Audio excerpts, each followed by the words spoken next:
আসসালামু আলাইকুম, welcome to EV new another vlog video. তো গাইস, আবারও অনেক দিন পরে আপনাদের সাথে সংযুক্ত হলাম। আজকে আমি আপনাদেরকে নিয়ে আসছি এমন একটি জায়গা, যে জায়গাটি আমাদের এলাকার পাশেই। তো এই এলাকাটার নাম হচ্ছে ভান্ডারিয়া। তো এই ভান্ডারিয়া এলাকায় কিছু কিছু স্থানে অনেক পুরাতন কিছু নিদর্শন রয়েছে, যার ভিতরে ছোট্ট একটি নিদর্শন এই আমার ব্যাকগ্রাউন্ডে দেখতে পাচ্ছেন, এই ঘাটলা।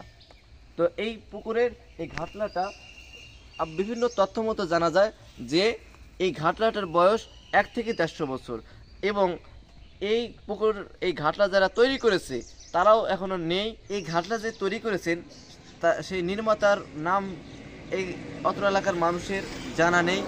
তো সেই নির্মাতার কিছু ছেলে সন্তানের পরবর্তী পুরুষদের নাম যেমন চুনু ভক্ত, মৃণাল ভক্ত এবং অনেকে রয়েছেন। তো আমরা এখন আসছি সেই স্থানেই। নাম কি কি বুঝেগুলির নাম তো আমরা জানি না। চুনু ভক্ত, মৃণাল ভক্ত, আজি ছিল মৃণাল ভক্ত। দেখতে পাবেন এই জিনিসটা। তো তুলসী গাছ, এই তুলসী গাছ দেখলে বোঝা যায় যে এই ঘাটলাটা হিন্দুদেরই অধীনে, অর্থাৎ হিন্দুরাই তৈরি করেছিল। তো আরও দেখতে পাবেন এই অত্র এলাকার ভিতরে এই সমস্ত ঘাটলাগুলোর ইটগুলি খুবই পুরাতন। এই যে ঘাটলার বয়স মোটামুটি 150 বছরের উপরে হইতে পারে। ঘাটলার ইট দেখে বোঝা যায় ঘাটলার বহু 100 বছরের উপরে।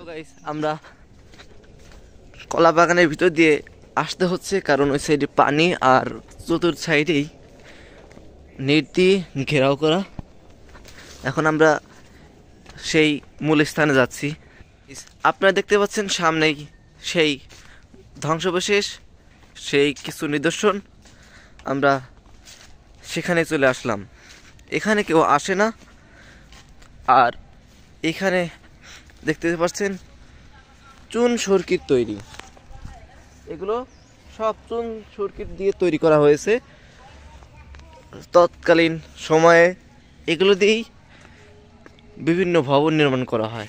আর এখানে আপনারা আরেকটা জিনিস লক্ষ্য করে দেখতে পাবেন যে এই জিনিসটা, আমার জানা মতে এই জিনিসটা ব্যবহার করা হতো তৎকালীন রাজা বাদশাদের প্রদীপ জ্বালানোর জন্য। এবং আরও দেখতে পাচ্ছেন ইটগুলি, এগুলোই ধ্বংসের পথে।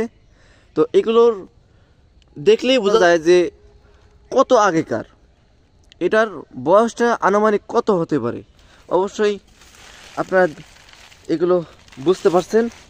আর এই ঘাটলাটি এখন ব্যবহার করা হয় না। এই সাইডে রয়েছে কিছু ধ্বংস অবশেষ। এটাও বড় ধরনের ঘাটলা ছিল, দেখতেই বোঝা যাচ্ছে। এই সাইডে দেওয়াল আর এই সাইডে ঘাটলা।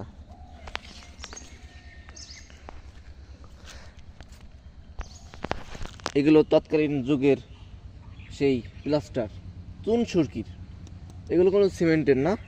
তো আপনারা দেখতে পাচ্ছেন যে এগুলো সব চুন সুরকির। তো গাইস, আমাদের এগুলোকে সংরক্ষণ করা প্রত্যেকেরই কর্তব্য। যেগুলো আমাদের দেশের ভিতরে, আমাদের সমাজের ভিতরে রয়েছে, সকল কিছুই আমাদের সংরক্ষণ অর্থাৎ রক্ষা করতে হবে।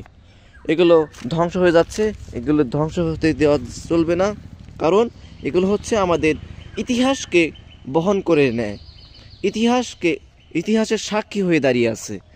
এলাকাবাসীর কথার ভিত্তি অনুসারে আমরা জানতে পেরেছি, এই পুকুরের পানি যখন নিষ্কাশন করা হয় তখন নিচ থেকে আরও অনেক ধাপে ধাপে সিঁড়িগুলো দেখা যায়। এখানে আরও অনেক সিঁড়ি রয়েছে।